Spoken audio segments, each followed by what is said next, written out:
Assalamualaikum warahmatullahi wabarakatuh. Perkenalkan, nama saya Putri. Di sini saya akan menjelaskan materi dari mata kuliah Manajemen Operasi dan Rantai Pasok.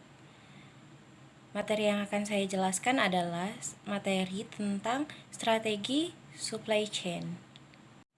Pertama, kita bahas definisi strategi supply chain. Strategi merupakan kumpulan berbagai keputusan dan aksi yang dilakukan oleh suatu organisasi atau beberapa organisasi secara bersama-sama. Domain keputusan dan aksi pada supply chain tidak terbatas pada kegiatan sebuah perusahaan. Selanjutnya, strategi supply chain itu sendiri apa sih? Strategi supply chain itu sendiri merupakan kumpulan kegiatan dan aksi strategis yang di sepanjang supply chain yang menciptakan rekonsiliasi antara apa yang dibutuhkan pelanggan akhir dengan kemampuan sumber daya yang ada pada supply chain tersebut. Selanjutnya, tujuan supply chain strategi itu apa sih? Tujuannya sendiri ialah untuk memenangkan persaingan pasar. Supply chain menyediakan produk yang murah, berkualitas, tepat waktu, dan bervariasi.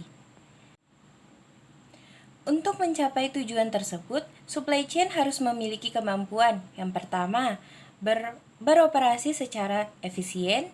Yang kedua, menciptakan kualitas. Yang ketiga, cepat. Yang keempat, fleksibel. Dan yang terakhir adalah inovatif.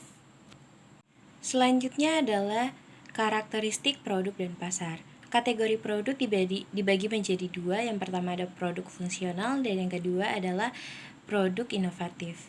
Produk fungsional merupakan produk dengan konfigurasi standar, variasi sedikit, dan siklus hidup panjang sehingga permintaan relatif stabil dan mudah diramalkan dengan tingkat akurasi yang tinggi.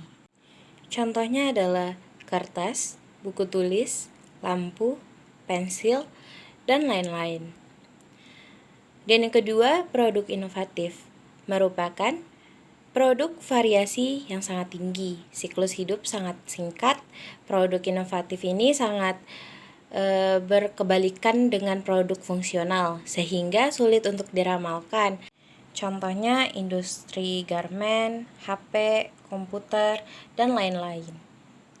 Kita bahas lagi lebih lanjut tentang karakteristik produk dan pasar. Aspek siklus hidup fungsional panjang, inovatif pendek. Variasi per kategori produk fungsional sedikit, sekitar 10-20 variasi, sedangkan inovatif banyak, bisa ribuan inovasi.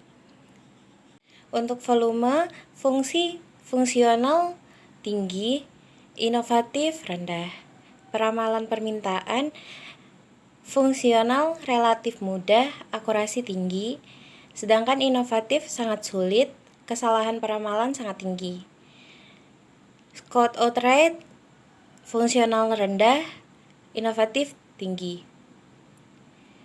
Kelebihan persediaan di akhir musim jual, fungsional jarang, musim jual panjang. Sedangkan inovatif sering terjadi. Margin keuntungan inovatif tinggi, sedangkan fungsional rendah. Dan markdown fungsional rendah dan inovatif tinggi.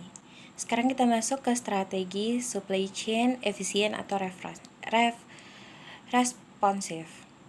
Yang pertama, produk fungsional, yaitu fokus pada upaya meminimumkan biaya fisik supply chain.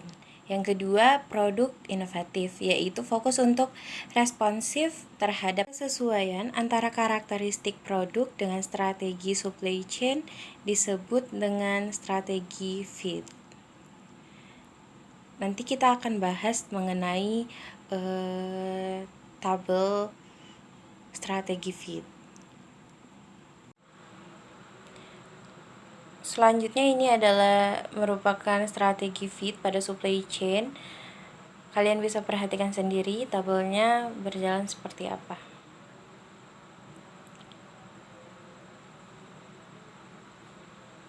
Sekarang kita masuk ke kesesuaian antara strategi supply chain dengan kebijakan taktis. Strategi supply chain harus tercermin pada kebijakan atau keputusan taktis, pengaruh pada efisiensi maupun kecepatan respon.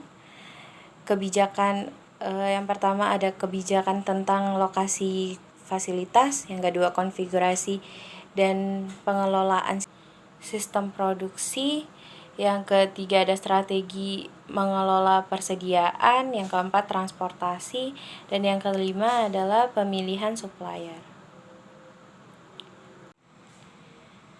Selanjutnya adalah decoupling point pada SC atau DP, decoupling point atau DP atau order penetration point atau OPP merupakan titik temu sampai di mana suatu kegiatan bisa dilakukan atas dasar ramalan tanpa menunggu permintaan dari pelanggan, dan di mana kegiatan harus ditunda sampai ada permintaan yang pasti. Selanjutnya adalah posisi sebelum dan sesudah DP, yang penjelasannya layan komponen modul standar, fokus pada efisiensi fisik, sedikit variasi, volume tinggi, ketidakpastian peramalan rendah, produksi berdasarkan demand, sistem produksi flow shop atau batch, SL berdasarkan ketersediaan. Agile, customized produk, fokus pada kecepatan dan flexibility, banyak variasi, volume rendah, ketidakpastian permintaan tinggi, produksi berdasarkan permintaan, dependent demand, sistem produksi, job shop atau project, SL berdasarkan kesepakatan, lead time. Selanjutnya adalah postponement dalam supply chain. Postponement strategi adalah strategi yang bertujuan untuk menunda beberapa aktivitas dalam supply chain sampai customer demand diketahui. Hal tersebut dilakukan dengan tujuan untuk menjaga adanya cost karena adanya penumpukan inventory dan juga peningkatan respon terhadap permintaan customer. Selanjutnya adalah produktivitas. Produktivitas merupakan perbandingan antara jumlah barang dan jasa yang dihasilkan atau output dengan jumlah sumber daya yang dipakai atau input. Proses pembuatan barang dan jasa memerlukan transformasi sumber daya menjadi barang dan jasa. Semakin efisien kita melakukan produktif, dan nilai yang ditambah pada barang dan jasa yang dihasilkan akan menjadi lebih efisien.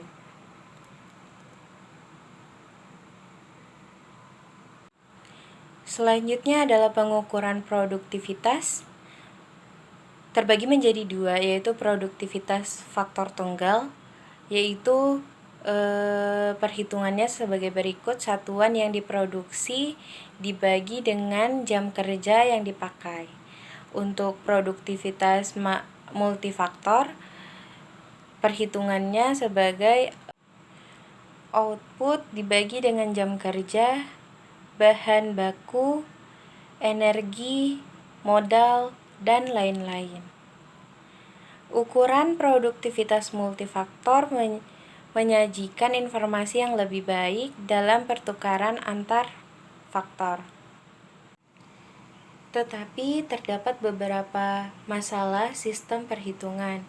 Yang pertama itu kualitas dapat berubah walaupun kuantitas input dan output tetap. Yang kedua, unsur luar dapat menyebabkan peningkatan atau penurunan produktivitas pada sistem walaupun dengan cara tidak langsung. Produktivitas sendiri memiliki 3 variabel. Yang pertama ada tenaga kerja, yang kedua modal, dan yang ketiga adalah manajemen. Selanjutnya, kita masuk cara peningkatan produktivitas. Pembahasan yang terakhir adalah peningkatan produktivitas. Peningkatan produktivitas dapat terjadi jika yang pertama dengan jumlah output yang tetap namun jumlah input berkurang.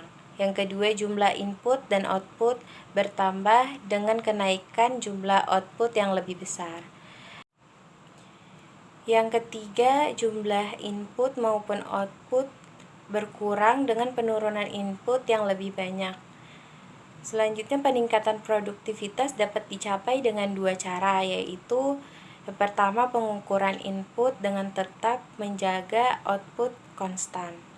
Yang kedua peningkatan output dengan tetap menjaga input konstan.